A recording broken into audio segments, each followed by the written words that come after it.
J'ai un cil qui se barre en vrille, c'est pas grave.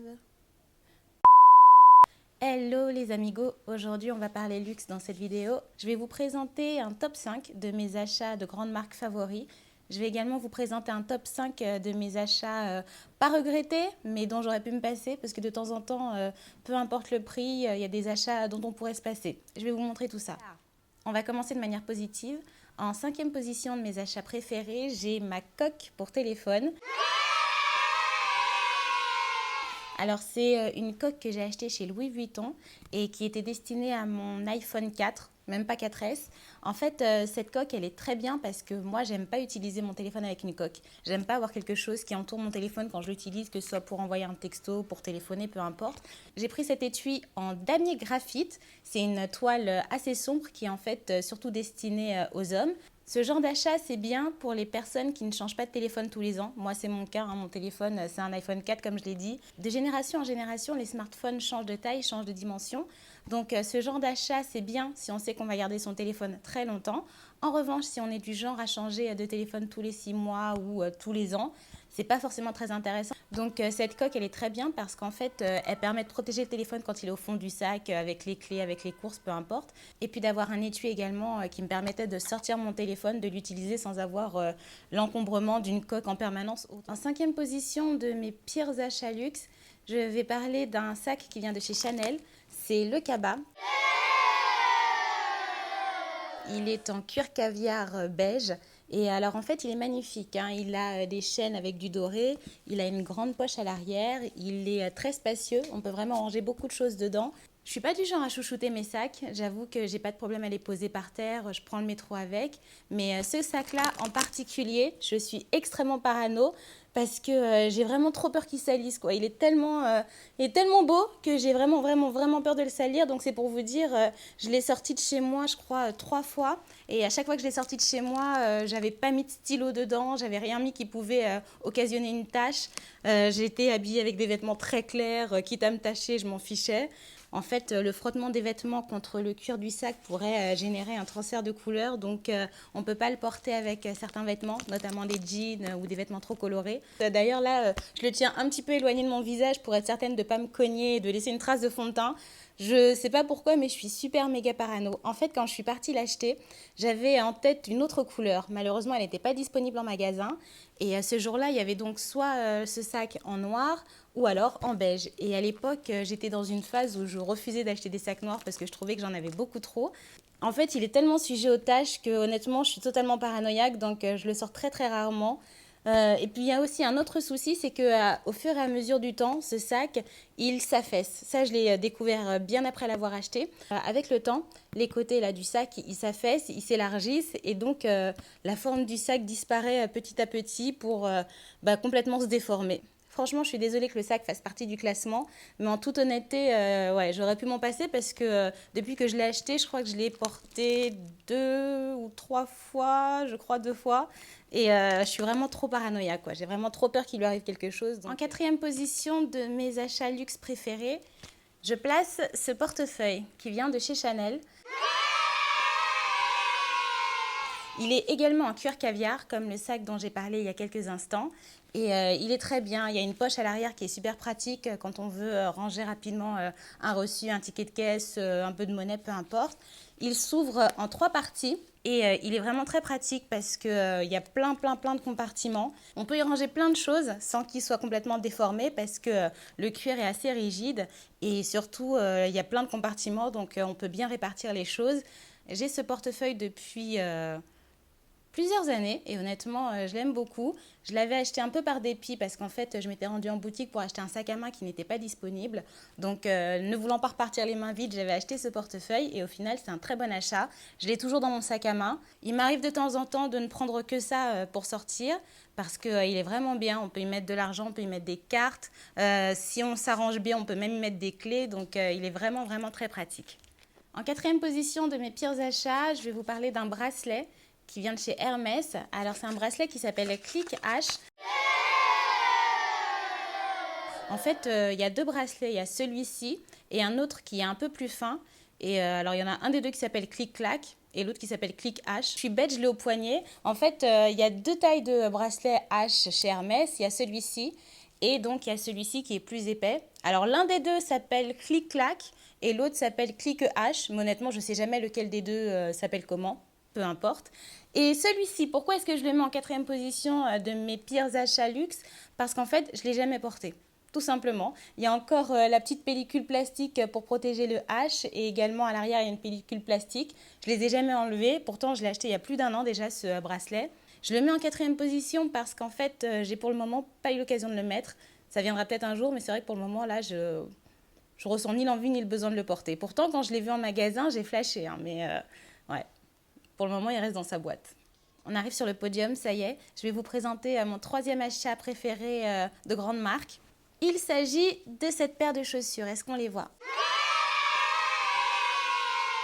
En fait, ce sont des sandales compensées qui viennent de chez Christian Louboutin. C'est assez marrant parce qu'en fait, de base, moi, j'aime pas du tout l'imprimé tigré. Les imprimés animaliers, c'est pas du tout mon truc.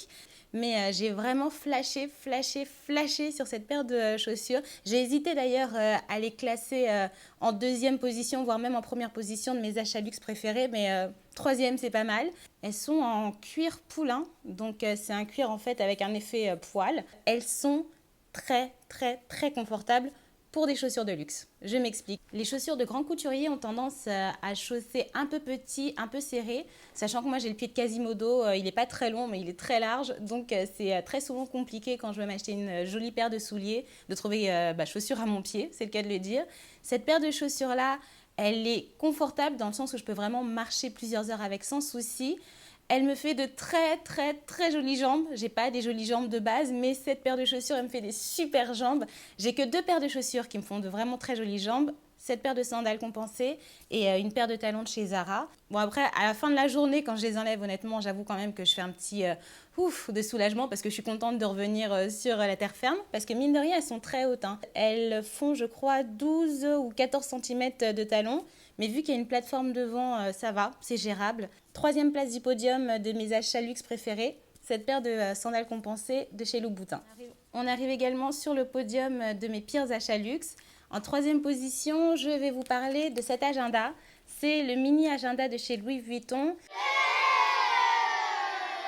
Je suis plus certaine, mais si je crois qu'il existe en petit modèle comme ça, PM. Il doit exister en moyen modèle, MM, et aussi en grand modèle, GM.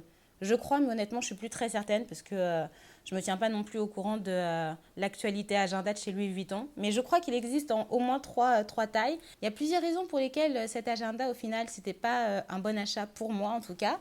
Déjà, il faut savoir que l'intérieur de cet agenda est vide. Il faut acheter des recharges papier chaque année. Bon, ça, jusque-là, tout va bien. Simplement, la recharge papier de chez Louis Vuitton, elle est assez chère.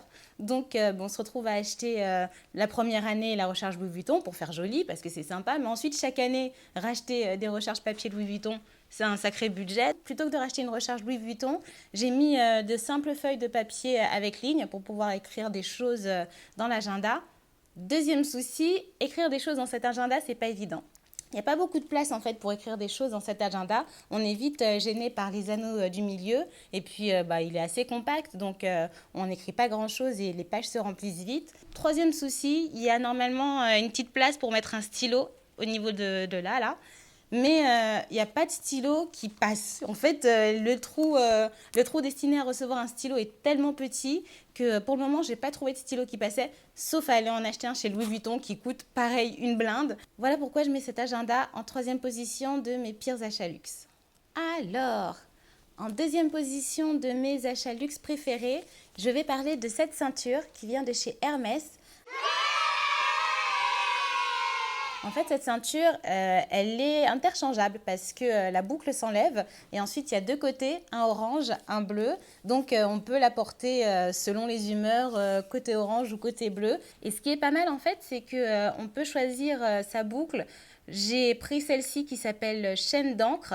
J'ai un autre kit ceinture Hermès qui est beaucoup plus classique. Il y a un côté noir, un côté marron. Et avec ce kit, j'ai une boucle de ceinture pareil, très classique, c'est un H. Je crois que l'accessoire que j'ai en plus grande quantité dans mon armoire, c'est la ceinture. J'en ai plein, je dois en avoir une cinquantaine. De marque, pas de marque, peu importe. Moi, j'aime beaucoup, beaucoup les ceintures. J'en porte beaucoup, particulièrement l'été. Et celle-ci, donc, voilà, elle fait partie de mes achats préférés de luxe. En deuxième position de mes pires achats de grande marque, je vais vous parler de cette écharpe. C'est une écharpe qui vient de chez Louis Vuitton. Alors en fait, elle est très bien, elle est très jolie, elle est grise, elle est très chaude. Le souci, pourquoi je la mets en deuxième position, c'est un gros souci. Elle perd ses poils. Je ne sais pas si ça se verra là, mais ouais, si. Voilà. Elle peluche à mort, mais vraiment, elle peluche à mort. Je m'étais renseignée un petit peu sur cette écharpe quand même avant de l'acheter. J'avais regardé quelques vidéos sur YouTube. Les poils partout. Mais personne n'avait parlé du fait que cette écharpe perd ses poils. Et en magasin, je l'avais essayé. Pourtant, ouais, en magasin, je l'avais essayé. Et j'avais pas eu l'impression qu'elle perdait ses poils plus que ça. Mais je crois que j'avais un manteau... J'avais pas un manteau noir ce jour-là. Ça doit être ça. Je devais pas avoir un manteau noir ce jour-là, donc je m'en étais pas rendu compte. La première fois que je l'ai mise avec un manteau noir, cette écharpe, honnêtement, j'ai cru que je m'étais fait agresser par un chat, sans m'en rendre compte, dans mon sommeil. Elle existe en plusieurs coloris. Je sais pas si les autres coloris ont pareil des poils qui se perdent partout. Mais en tout cas, ce coloris gris, ouais, malheureusement, il perd ses poils. Donc, je mets cette écharpe en deuxième position de mes pires achats luxe. Vu que j'ai envie de terminer par une note positive, je vais vous présenter dès maintenant mon pire achat luxe. Comme ça, pour terminer la vidéo, je vous présenterai mon meilleur achat. Donc, sur la première place du podium de mes pires achats luxe, ça me fait mal au cœur de les montrer, mais c'est une réalité, c'est mon pire achat luxe. Hop là, il s'agit de ces bottes, est-ce qu'on les voit ? De ces bottes qui viennent de chez Chanel. Il y a 2 raisons pour lesquelles cette paire de bottes occupe la première place du podium. Alors déjà, pour commencer, ce sont des bottes qui arrivent au genou. Mais alors moi, elles m'arrivent à un niveau du genou qui va pas du tout. Moi, pour mes jambes, cette paire de bottes, elle arrive au plus mauvais endroit de mon genou, ce qui me rend une jambe vraiment moche, enfin, ce qui me ratatine la jambe de 15 cm facile. Déjà que je suis pas vraiment gâtée à ce niveau-là. Et deuxième chose aussi, alors en fait, le talon est très haut. Là, le talon, il fait, je crois, 11 cm. Le talon est super pentu et il n'y a pas de plateforme sur l'avant de la chaussure. Donc, c'est une botte que j'ai dû porter peut-être 2 fois. Et à chaque fois, je me suis dit, c'est la dernière fois que je les mets. Elles font trop mal aux pieds, c'est une catastrophe. Donc, voilà pourquoi cette paire de bottes se retrouve sur la première place du podium des pires achats luxe que j'ai jamais effectués. Pour terminer cette vidéo, qui donc parlait de mes pires et de mes meilleurs achats luxe, je vais vous parler du meilleur achat de grande marque que j'ai jamais effectué, en tout cas selon moi. Il s'agit de ce sac, hop là. C'est un Neverfull MM qui vient donc de chez Louis Vuitton en damier azur. Il existe en plusieurs tailles. Il existe en PM, petite taille, en MM, moyenne taille et en GM, grande taille. En matière de sac, moi j'avoue que j'aime beaucoup les cabas et j'aime beaucoup le cabas Neverfull de chez Louis Vuitton. J'en ai plusieurs. C'est vraiment mon sac préféré. Ce sac-là en particulier, je crois que ça se voit, il est complètement fin de carrière parce que je l'ai acheté et je n'ai plus mis ce... Il y a encore des poils de l'écharpe de tout à l'heure. J'ai acheté ce sac et pendant 1 an, je crois, je n'ai porté que ça. C'est-à-dire que normalement, moi, j'essaie de faire une petite rotation avec mes sacs, histoire de ne pas faire de jaloux. Qu'il pleuve, qu'il vente, qu'il neige, je n'ai porté que ce sac. C'était une très mauvaise idée parce que les anses sont en cuir naturel. Et bah forcément, dès qu'il pleuvait ou dès qu'il y avait de la grêle ou quoi, ou de la neige, le cuir se tachait. Donc, je l'ai complètement rincé, ce sac. Je l'ai rincé de chez rincé, de chez rincé. On peut vraiment mettre toute sa vie dans ce sac.